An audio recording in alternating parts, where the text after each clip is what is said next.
If you do not like someone's story, write your own. Changing Narratives with Wambui Kabage. Hi everyone, this is Wambui Kabage, and today we will be discussing why you back? Yeah, you heard me.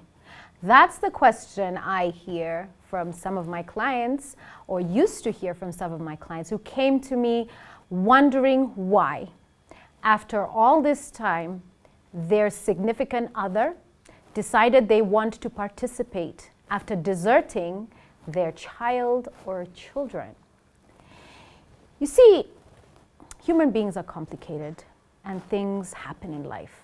And as a result, people make mistakes, right? And one of those mistakes is abandoning a child after a long time and leaving, unfortunately, one parent to handle the brunt and the struggles and the difficulties of being a single parent. The result of that is a lot of anger, a lot of frustration, and really resentment.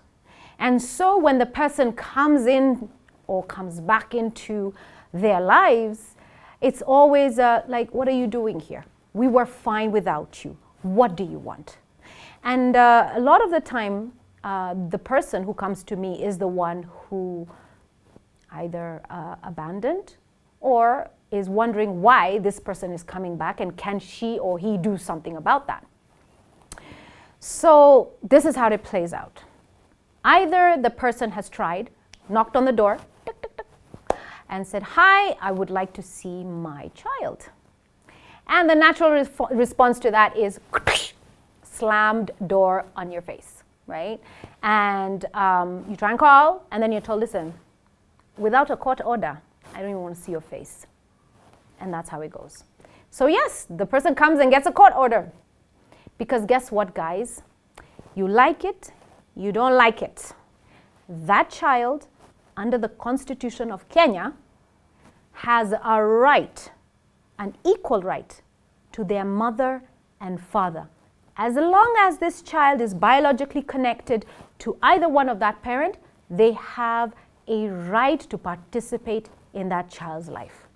No, it's not fair. Emotionally, right? Because you've done everything. You've financially bore the brunt of everything. You have emotionally bore the brunt of everything. Some people check in at the age of 7, longer even. In fact, sometimes even just before the child turns 18, right? And that really is a very problematic situation. But guess where that problem will be resolved? Through the psychologist. It's not going to be resolved by you denying the person access. The sooner we understand, folks, that the relationship between a parent and a child is totally independent of the relationship between the two partners that made that child, the sooner we get to a space where we can begin to resolve family disputes. This is a very, very painful pill to swallow. And I can tell you this firsthand, that this comes with tears and pain and anger, because when I tell my clients this, and I've had this happen, they walk out and they, "You're weak. You're a weak lawyer. I don't want you. You don't know how to fight." Listen, I'm not about getting into fights that don't make any sense. Okay? And this fight doesn't make sense. And so I'm here to tell you, as somebody who believes that the family preservation is critical, right? And if we don't understand this, then that's when we decide we're going to go to the lawyers and we're going to do all these dramatic shenanigans, which at the end of the day don't even get you anywhere. Okay, so you don't believe me. That's fine. You wouldn't have been the first. So as I always do, I'm going to take you for a walk down the road of where you've determined that you're going to fight this even if lawyers get involved. Okay, so let's take this into the courtroom. So now you have decided this person has come into your life and you don't want them because that's going to disrupt the child.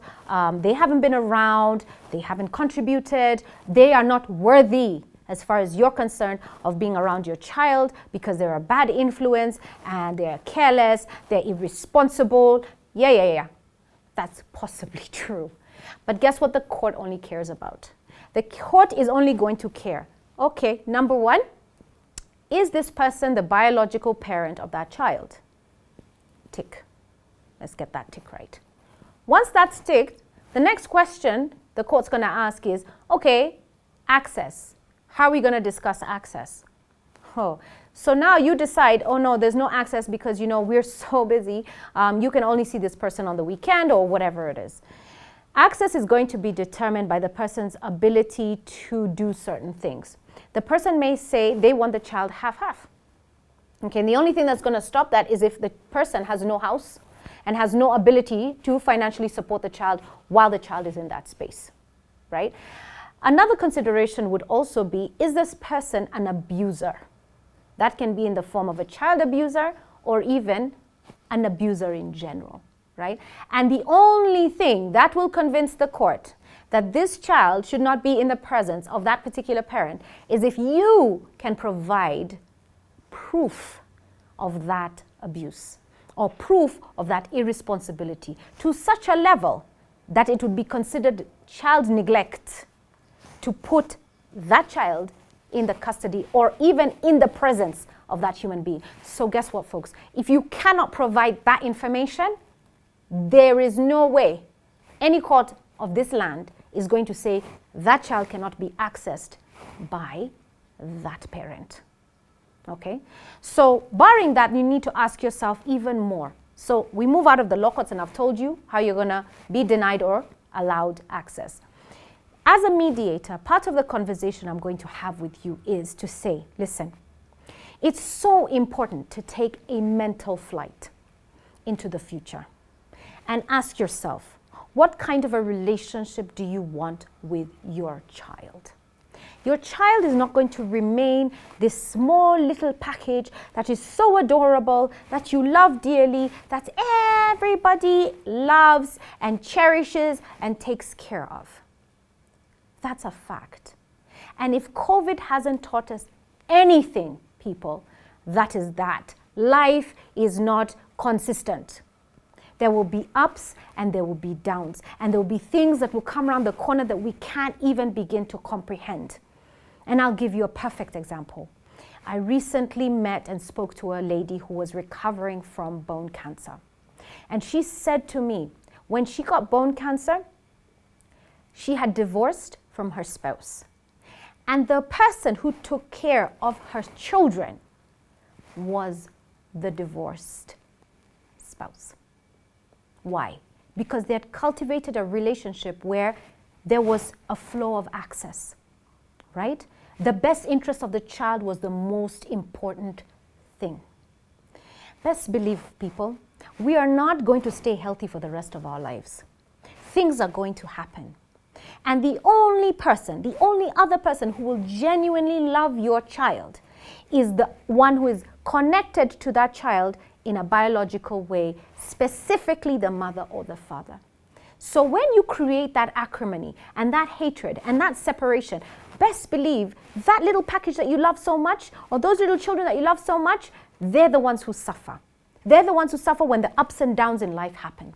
But more importantly, when you begin to deny your child the identity that they are entitled to, which is to know the other parent, you are in essence, as a wonderful lady said recently, denying that child their identity. So, as far as I'm concerned, you need to look at the bigger picture. And I hope that you can join me in the next show where we discuss this conversation about child custody and maintenance, and so that you can better appreciate how to move forward.